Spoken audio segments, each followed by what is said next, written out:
কখনো কেউ আমার সঙ্গে ছিলেন, অনেক সময় অনেকে ছিলেন, কিন্তু আজকের এই চরম অর্জনের দিনে, বিদায়ের দিনে আমরা যেন ওটা ভেদাভেদ না করি। আমরা সবাই ভাই ভাই, আমরা যেন কোনো বৈষম্য না করি। কে আমাদেরকে ভোট দিয়েছে আর কে দেয়নি, এটি আর আমরা যেন যোগ বিয়োগ না করি। আমাদের এখন সকলে ভোট দিয়েছে, আমরা সকলেরই প্রতিনিধি। এই দীর্ঘ রাজনৈতিক একটি নিভৃত পল্লীতে আমার জন্ম হয়েছিল। যখন আমার রাজনীতির খড়ি হয়েছিল তখন অনেকে হয়তো আস্থা রাখতে পারেনি, কিন্তু কিছু মুরব্বী যারা আমাদের মাঝে আজকে বেঁচে নেয়, তারা আমাকে অনেক উৎসাহ দিত, সহযোগিতা দিত। তারা আমাকে বলতো যে তুমি যদি এগিয়ে না যাও তাহলে আমরা গ্রাম থেকে কবে নেতৃত্ব তৈরি হবে। নিশ্চয়ই সেই মুরব্বীরা দোয়া করেছেন, যারা আমাদের মাঝে বেঁচে নেই তাদের আত্মার প্রতি আমি শ্রদ্ধা জানাই।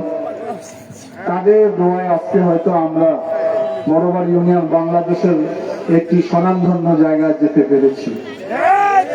বাংলাদেশে প্রায় 4500 ইউনিয়ন, আমরা সুযোগ পেয়েছি মাত্র ক্যাবিনেটের 25 জন, আর প্রতিমন্ত্রী হিসাবে ধরলে সব মিলে 49 জন। তো প্রথমে ধন্যবাদ জানাই বড়বাড়ির ভাইকে, তো ভাই ধন্যবাদ দেয় না, তারপরে দেই আর কি। এই জন্য ধন্যবাদ দেই যে আপনারা অত্যন্ত পরিশ্রম করেছেন, নিজে পরিশ্রম করেছেন, সহযোগিতা দিয়েছেন, যার কারণেই 12 তারিখে আমরা বড়বাড়ি থেকে বিপুল ভোটে জয়লাভ করতে সক্ষম হয়েছি। আমি কৃতজ্ঞতা প্রকাশ করি আমার প্রিয় নেতা মাননীয় প্রধানমন্ত্রী তারেক রহমান। ওনার এই গ্রাম থেকে বেড়ে ওঠা একটি ছেলেকে কি আস্থা, কি বিশ্বাস রেখে তার মা দেশনেত্রী বেগম খালেদা জিয়া যেমন আমার মন্ত্রীর দায়িত্ব দিয়েছিলেন, উনি আবারও আমাকে সেই মন্ত্রীর দায়িত্ব দিয়েছেন। এই জন্য তার প্রতি আমি কৃতজ্ঞতা প্রকাশ করছি। এর মধ্যে আমি সম্মানিত হইনি, সম্মানিত হয়েছেন আপনারা, আপনাদেরকে সম্মানিত করেছেন। এই সম্মান রক্ষার দায়িত্ব এখন সকলে। দায়িত্ব পাওয়া সহজ, এটা পালন করা অত্যন্ত কঠিন। অনেক চ্যালেঞ্জ আমাদের সামনে। কেউ ভাবেনি রংপুরের যেদিকে তাকিয়ে দেখুন শুধু মরুভূমি, ফসল শুধু গাজিয়েছে আমার জেলায়। কি এটা মেহনতের ফল। এই যে আত্মতুষ্টিতে আমরা ভুগছি, আত্মতুষ্টিতে কম ভুগে আমরা যেন মানুষের সেবা করতে পারি। এই জায়গা থেকে, যে বরফ থেকে বললাম, এত ছোট্ট গ্রাম থেকে লড়াই সংগ্রাম করে জাতির এত বড় জায়গায় যাওয়াটা একটি বিশাল অর্জন। কিন্তু এই অর্জনের মালিকানা কিন্তু আপনাদের, এই অর্জনটা ধরে রাখার দায়িত্ব আপনাদের।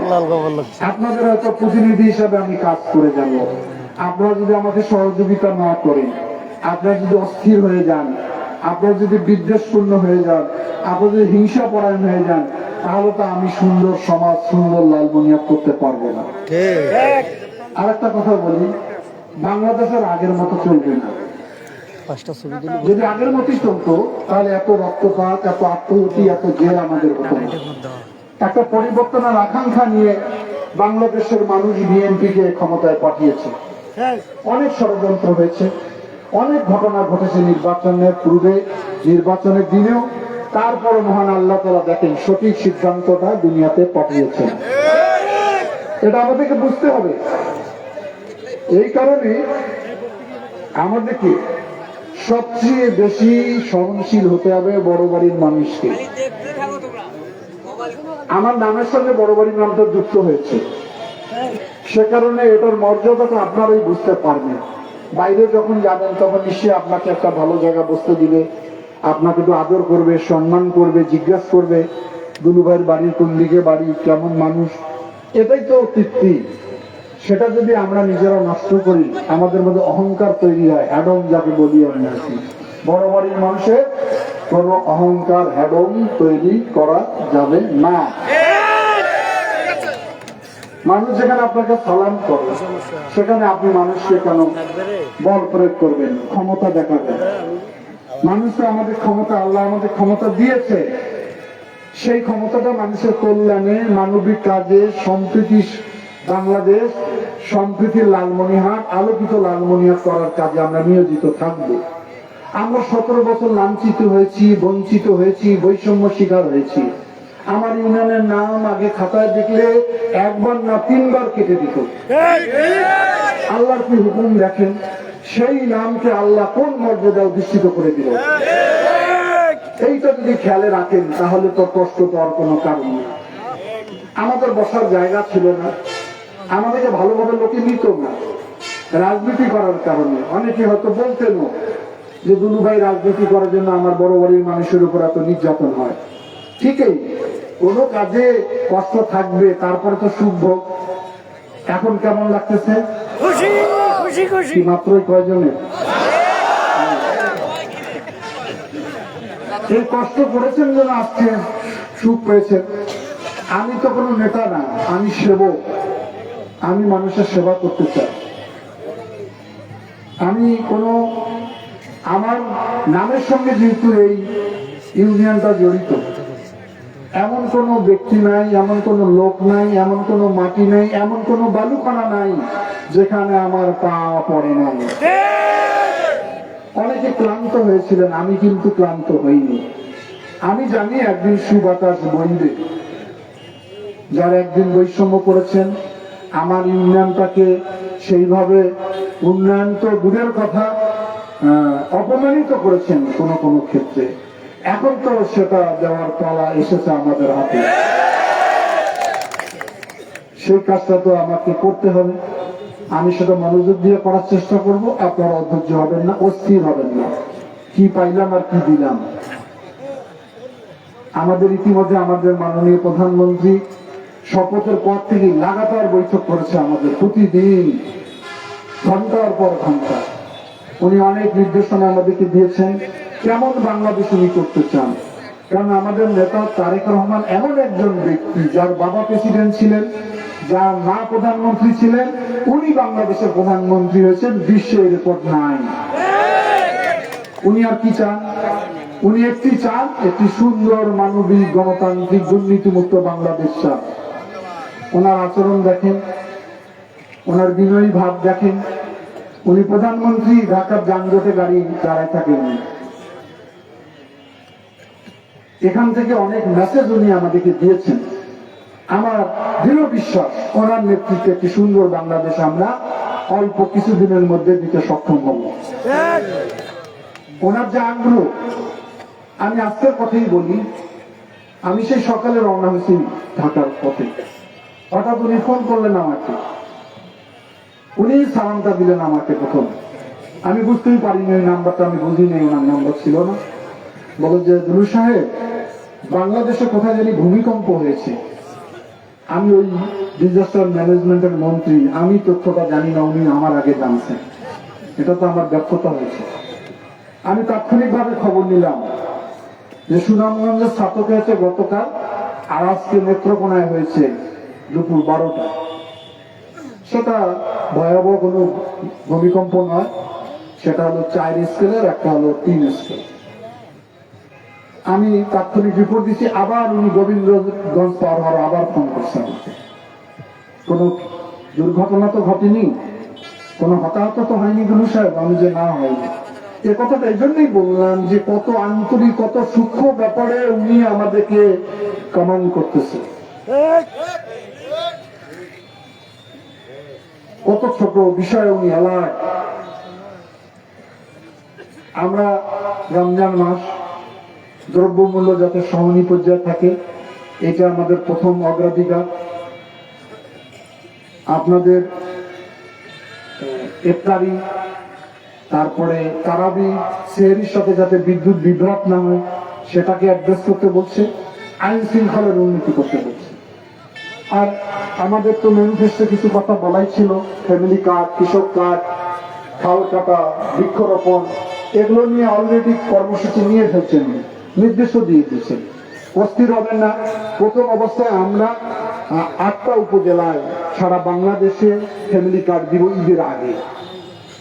এটা বাছাই করতে সময় লাগবে। যারা হত দরিদ্র, সবচেয়ে গরিব, তাদেরকে দেওয়া হবে পাইলট স্কিম অনুযায়ী। তারপর পর্যায়ক্রমে সবাই পাবে, তাকে অপেক্ষা করতে হবে। আমাদের 25 কোটি গাছ লাগার পরিকল্পনা রয়েছে। সবুজ বনায়ন করব বাংলাদেশকে। যেখানে 25% বনায়ন হওয়া থাকা দরকার, সেখানে মাত্র বাংলাদেশে আছে 14 থেকে 15%। সেটার একটা বৃহৎ স্কিম নেওয়া হয়েছে। যে সমস্ত খাল শুকিয়ে গেছে, খালের কারণে পানি যাচ্ছে না, কৃষকরা পানি পাচ্ছে না, সেগুলো খাল চিহ্নিত করতে ওনারা বলেছেন। 3টা মন্ত্রণালয় থেকে সে কাজ করা হবে।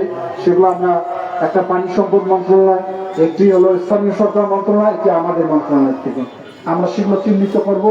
আর বড় বড় স্কিম যেগুলো আছে আমাদের, সেগুলো তো আমরা স্বাভাবিকভাবে করব। ইতিমধ্যে শিক্ষামন্ত্রী বক্তব্য আপনারা শুনেছেন, এহসানুল হক মিলন বলেছেন যে পড়াশোনা করেই পাস করতে হবে, এর কোনো বিকল্প আর নাই। অত পাস আর হবে না আওয়ামী লীগের আমলে। সত্যিকারে মেধাভিত্তিক আমরা সমাজ গঠন করতে চাই। আমরা শিক্ষা প্রতিষ্ঠানগুলো সবচেয়ে কর্মমুখী শিক্ষা দিতে চাই, যারা লেখাপড়া শিখে কর্ম খুঁজে পায়। শুধু সাধারণ লেখাপড়া করে কোনো লাভ হয় না, আমরা কোথাও পাঠাইতে পারি না। আমরা প্রশিক্ষণ দিয়ে দেশের বাইরে লোক পাঠাইতে চাই। সুতরাং কর্মমুখী শিক্ষা হবে, তারপরে গণমুখী শিক্ষা করতে হবে।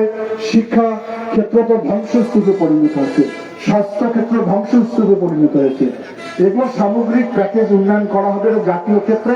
আর আমাদের জেলায় তো অনেক বড় বড় আবেদন আছে, সেগুলো আমি ভোটের আগে বলেছি। আমি চেষ্টা করব সেগুলোকে চালু করার জন্য, সেগুলোকে কাজ করার জন্য, অবকাঠামো উন্নয়ন করার জন্য, রাস্তাঘাট ঠিক করার জন্য, মসজিদ, মন্দির, মাদ্রাসা, স্কুল, কলেজ, এগুলো আমি করবো ইনশাল্লাহ। এগুলো নিয়ে আপনারা অস্থির হবেন না, ব্যস্ত হয়ে পড়বেন নাকি। দরখাস্ত নিয়ে ছুটাছুটি করার কোনো দরকার নেই। আমার নোটিশে সবকিছু আছে, আমি দেখবো।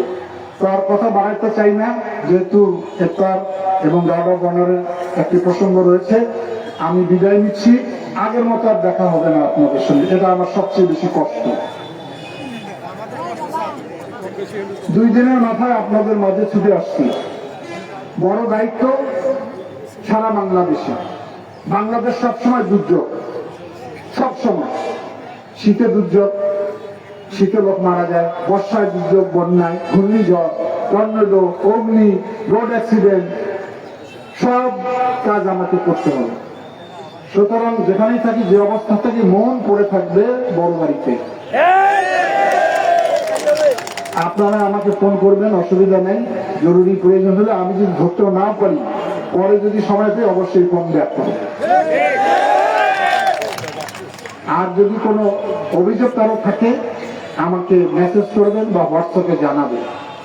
তবে আবারও বলি, আমরা যেন বড় বাড়ির মানুষ কোন সময় এমন কোন আচরণ না করি, বাইরের লোক যেন আমাদেরকে খারাপ বলে। এটা আমি দোহাই করে বলে গেলাম আপনাকে। আমরা মানুষকে ভালোবাসবো, ভালোবাসা অর্জন করে আমরা সবাই মিলে সুন্দর লালমনিরহাট গঠন করবো। সবাই ভালো থাকেন, সুস্থ থাকেন, দোয়া করেন।